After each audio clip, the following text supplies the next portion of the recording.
आजच्या आजच्या बोधकथेचं नाव आहे कर्तव्य। एका जंगलामध्ये भयंकर अशी आग लागलेली होती आणि आग पूर्ण जंगलभर पसरत जात होती।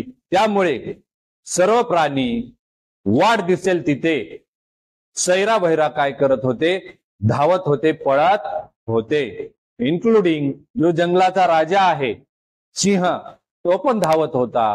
धावत असताना एक छोटीशी चिमणी ही वाटेमध्ये या जंगलाच्या राजा सिंहाला भेटली।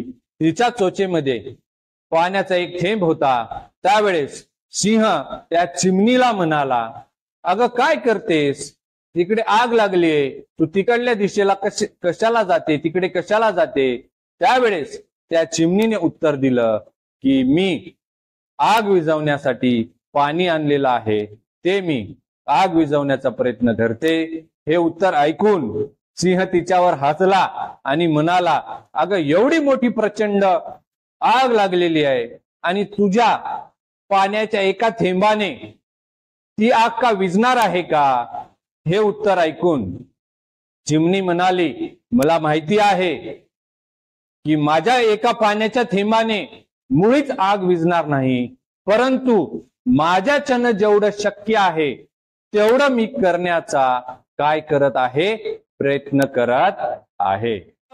गोष्टीमधून आपल्याला हेच शिकायचं आहे, मोरल ऑफ द स्टोरी हाच आहे या गोष्टीचा। परिस्थिती कशीही असो, परिस्थिती कितीही बिकट असो, आपण आपले प्रयत्न करण्याचे सोडायचं नाही। हेच या बोधकथेतून आपल्याला शिकायचं आहे। ही सुंदर अशी बोधकथा पर्सनली माझ्या आयुष्यामध्ये मला इन्स्पिरेशन देण्याचं काम करते। अशाच प्रेरणादायी बोधकथेसाठी आमच्या चॅनलला आत्ताच लाईक करा, शेअर करा आणि सबस्क्राईब करा। लवकरच आपण नवीन बोधकथा घेऊन लवकरच भेटू। तोपर्यंत आणि जाता जाता एवढंच म्हणेल की ही जी बोधकथा मी सांगितली ती कैलाश सत्यार्थी यांच्या चरणी मी अर्पण करतो आणि आजचा व्हिडिओ इथेच थांबवतो। Jai Hind, Jai Maharashtra, take care and bye bye.